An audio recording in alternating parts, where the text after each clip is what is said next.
कहते हैं कि इंसान अपने तौर तरीके बदल सकता है, लेकिन फितरत बदलना बहुत मुश्किल काम है। और अगर फितरत बुरी हो तो उसके फितूर और भी खौफनाक होते हैं। और ऐसे फितूर में जीने वाले कभी पीछे मुड़कर नहीं देखते, जबकि आगे सिर्फ तबाही होती है। नमस्कार दोस्तों, आप सब कैसे हैं? चलिए आज की कहानी शुरू करते हैं। 21 जून 2018 की सुबह 8:30 बजे दिल्ली के सरिता विहार के रिहायशी इलाके में एक कूड़े घर में लोगों की निगाह दो ऐसी चीजों पर पड़ी थी। उनको एक बड़ा सा बैग और बैग के पास एक कार्टन बॉक्स दिखता है और वहां से आने वाली बदबू से भी लोग परेशान थे। बदबू इतनी ज्यादा थी कि सांस भी लेना मुश्किल हो रहा था। लोग इस बारे में पुलिस को मोबाइल से जानकारी देते हैं। कुछ ही देर में सरिता विहार पुलिस भी पहुंच जाती है और पता लगाने की कोशिश करती है कि आखिर इन बॉक्सों में क्या है। लेकिन बैग और बॉक्स को खंगालते ही पुलिस वालों के पैरों तले से जमीन खिसक जाती है। मिलने वाले उस कार्टन बॉक्स में एक लड़की की लाश थी, वो भी 7 अलग अलग टुकड़ों में।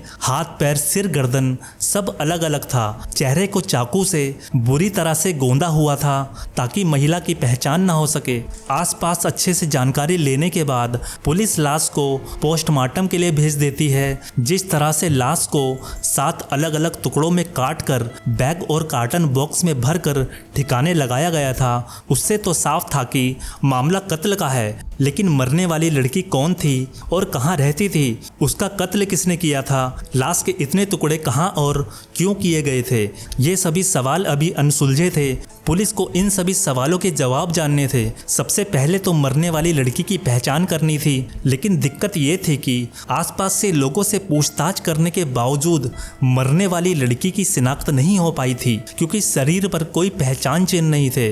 ऐसे में कार्टन बॉक्स, पीड़ित के कपड़े और बैग सहित सभी साक्ष्यों की जांच के जरिए हत्यारे का पता लगाना था। पुलिस ने आसपास के लोगों को वो कपड़े दिखाए, लेकिन कहीं कोई सुराग नहीं मिल रहा था। आसपास के एरिया के तमाम गुमशुदा लोगों की लिस्ट निकाली गई, लेकिन उससे भी पुलिस को कुछ पता नहीं चल पा रहा था। ऐसा करते हुए काफी दिन निकल जाते हैं। इसी बीच अपनी जांच के दौरान पुलिस की नज़र एक ऐसी चीज पर पड़ती है जिससे पुलिस वालों को शायद मरने वाली का कोई सुराग मिल जाए। दरअसल हत्यारे ने जिस कार्टन बॉक्स में लाश के टुकड़े करके फेंका था, उसी कार्टन बॉक्स पर एक कुरियर कंपनी का पता लिखा था। पुलिस ये सोचती है शायद अब मरने वाली लड़की के बारे में कुछ पता चल जाए। जांच अधिकारी टीम उस कुरियर कंपनी के ऑफिस पहुंच जाती है, जो गुरुग्राम हरियाणा में होता है। और वहां जब कंपनी के कर्मचारियों को कार्टन बॉक्स की तस्वीरें दिखाई जाती हैं, तो कुरियर वाले बॉक्स को पहचान लेते हैं और बताते हैं कि ये बॉक्स तो हमारी कंपनी के हैं। इसी तरह के बड़े बॉक्स में हमारे एक कस्टमर जावेद अख्तर ने कुछ साल पहले यूएई से कुछ सामान मंगाया था। जांच अधिकारी जावेद अख्तर का एड्रेस लेते हैं, जो कि अलीगढ़ का होता है। एड्रेस पर जाने के बाद यहाँ जावेद पुलिस को मिल जाता है और अपने कार्टन बॉक्स की तस्वीरें भी पहचान लेता है। पुलिस द्वारा पूछताछ किए जाने पर उसने बताया कि उसने 3 साल पहले ऐसे कई कार्टन बॉक्स में यूएई से कुछ सामान मंगवाया था। यह सुनते ही पुलिस का शक जावेद पर जाता है। जावेद कहता है कि इन बॉक्सों से सामान निकाल लिया था, तो कुछ बॉक्स वो मैंने अपनी नौकरानी को दे दिए थे, वहीं कुछ खाली बॉक्स को मैंने दिल्ली के शाहीन बाग वाले घर में रख दिया था। उस समय शाहीन बाग के उस घर में कुछ लड़के किराए पर रहते थे। अब पुलिस की एक टीम जावेद के दिल्ली के शाहीन बाग वाले घर पर जाती है। पुलिस की एक टीम जावेद अख्तर की नौकरानी के पास भी जाती है।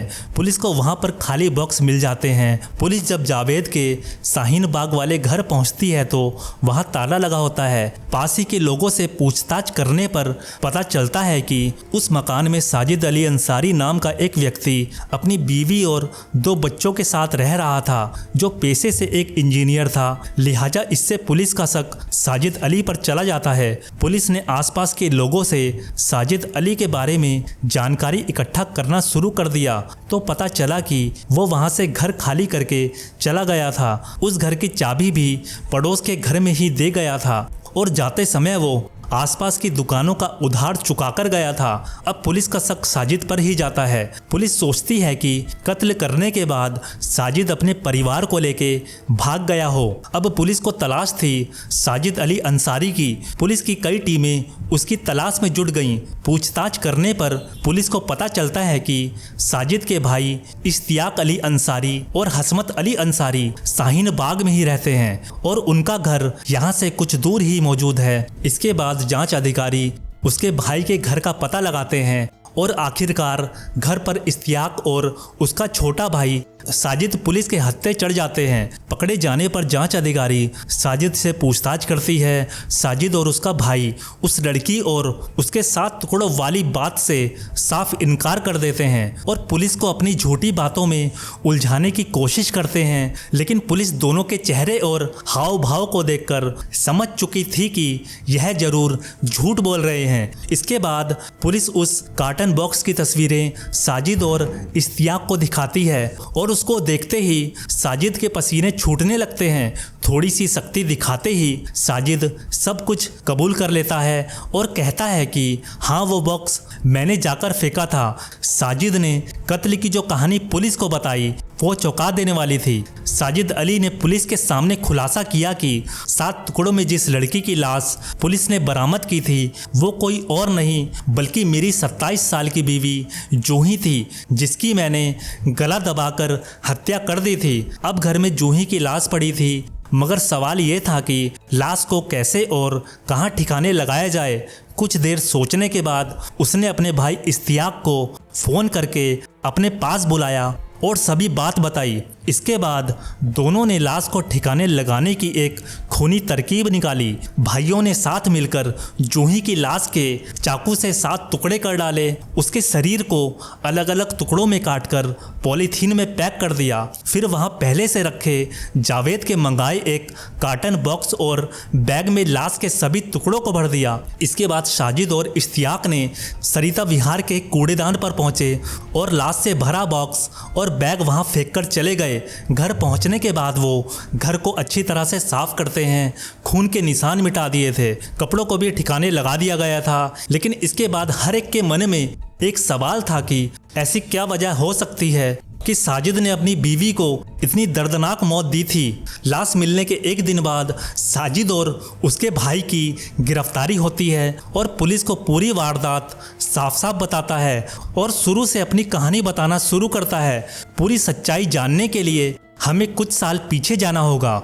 वहां से इस पूरी कहानी की शुरुआत होती है। साल 2014 में बिहार के चंपारण में रहने वाली 20 साल की जूही के पास एक अनजान नंबर से किसी लड़के की कॉल आती है और वो लड़का कोई और नहीं बल्कि साजिद अली अंसारी होता है। उस वक्त जूही साजिद को ना तो जानती थी और ना ही उसने उसे कभी देखा था। दोनों मोबाइल पर बातें करने लग जाते हैं। कुछ ही दिनों में वो साजिद की दीवानी हो जाती है और देखते ही देखते साजिद और जूही दोनों एक दूसरे से प्यार करने लगते हैं। दोनों के प्यार के बीच धर्म आकर खड़ा हो जाता है। जूही हिंदू धर्म से थी और साजिद एक मुस्लिम लड़का था, तो जाहिर सी बात है कि जूही का परिवार दोनों की शादी को लेकर साफ साफ इनकार कर देता है। इसलिए वह दोनों अपने माँ बाप की मर्जी के खिलाफ जाकर शादी कर लेते हैं और एक अलग जगह पर रहने लग जाते हैं। दोस्तों, जो साजिद था वो एक मिडिल क्लास फैमिली से था और उसने एक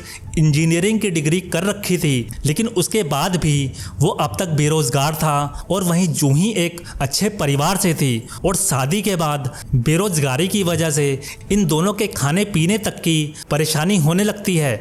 इसलिए दोनों दिल्ली जाने का फैसला करते हैं और ये दोनों साल 2015 में दिल्ली में किराए के कमरे में शिफ्ट हो जाते हैं और एक अच्छी नौकरी की तलाश करने लगते हैं। लेकिन अभी भी साजिद को कोई ऑफिशियल वर्क तो नहीं मिल पाता है। साजिद वहाँ भी बस थोड़ा बहुत ही कमा पाता था। कुछ सालों में इनके 2 बेटे हो गए और साजिद के लिए परिवार की टेंशन और खर्च तीनों ही बढ़ते जा रहे थे। उसकी फाइनेंशियल कंडीशन इतनी खराब हो चुकी थी कि अब दोनों मियाँ बीवी के बीच रोज पैसों को लेकर झगड़े हुआ करते थे और इसी बीच साजिद किसी और लड़की के प्यार में पड़ गया था और ये बात कुछ ही दिनों के बाद जूही को मालूम चल जाती है। उसके बाद साजिद और जूही में झगड़े शुरू हो जाते हैं और रोज कहासुनी हुआ करती थी और जिससे कि साजिद जूही से तंग आ चुका था और वह जूही को अपने रास्ते से हटाने के बारे में सोचने लगता है। फिर साजिद और उसका भाई मोहम्मद इश्तियाक एक दिन शाहीन बाग में रह रहे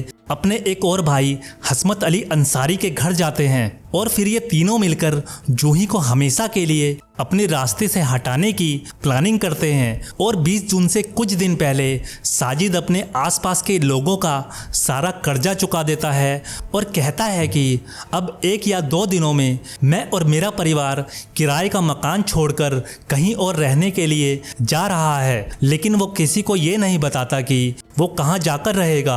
दोस्तों, उस वक्त साजिद और उसका परिवार जावेद अख्तर के किराए के मकान में रह रहे थे और उसी मकान में जूही का कत्ल भी हुआ था। 20 जून का वो दिन जिसके बारे में जूही को जरा भी खबर नहीं होती है कि उसके साथ आज क्या होने वाला है। रविवार के दिन ही साजिद मार्केट से मांस को काटने का एक बड़ा सा छुरा खरीद कर लाता है। साथ ही साजिद अपने दोनों बच्चों को दिन में ही अपने भाई हसमत के घर छोड़ देता है। जैसे ही रात होती है साजिद घर के अंदर जाता है और लड़ने लगता है और जमकर दोनों के बीच लड़ाई झगड़ा शुरू होता है। इतने में ही साजिद जूही के पास जाकर दोनों हाथों से पूरा जोर लगाकर उसका गला दबाने लगता है और तब तक उसका गला दबाता है जब तक कि उसकी जान नहीं निकल जाती और कुछ मिनटों में जूही एकदम खामोश हो जाती है। उसके बाद साजिद अपने दोनों भाइयों को कॉल करता है और अपने मकान पर बुला लेता है। कुछ ही देर में दोनों भाई साजिद के पास पहुंच जाते हैं और लाश को ठिकाने लगाने की कोशिश में लग जाते हैं और उसके दोनों भाइयों ने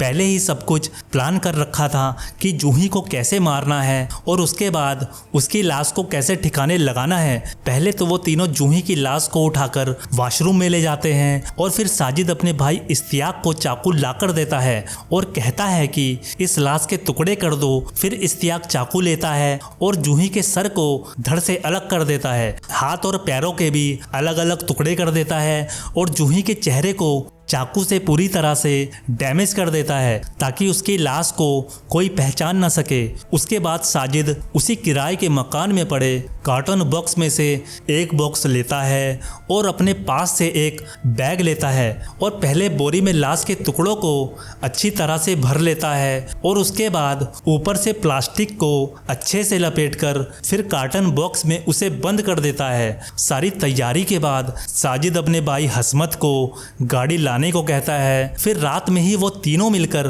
बॉक्स में बंद लाश को कार में रखते हैं और साजिद सरिता विहार में खाली पड़े प्लाट के कचरे के ढेर पर अपनी बीवी की लाश को फेंक देता है। इस तरह से साजिद अपनी ही बीवी जिसने उससे कभी प्यार और शादी की थी उसका एक ही रात के अंदर उसने नामो निशान मिटा दिया था। लेकिन साजिद इतनी कोशिश के बाद भी वो पुलिस के शातिर दिमाग और इन्वेस्टिगेशन से नहीं बच पाता है। दोस्तों, साजिद पूछताछ में बताता है कि इश्तियाक जब जूही की लाश के टुकड़े कर रहा था तो वो उसी के पास बैठकर उसे टुकड़े करते हुए देख रहा था। आखिर में 22 जुलाई 2021 को पुलिस तमाम सबूतों के साथ साजिद के साथ उसके दोनों भाइयों को भी अरेस्ट कर लेती है और फिर उनके खिलाफ चार्जशीट तैयार करने में लग जाती है। दोस्तों, पुलिस उनके खिलाफ एविडेंस भी काफ़ी सारे कलेक्ट कर लेती है, जैसे कि जिस छुरी से जूही का मर्डर किया गया था, कार्टन बॉक्स बाथरूम में बचे हुए खून के निशान।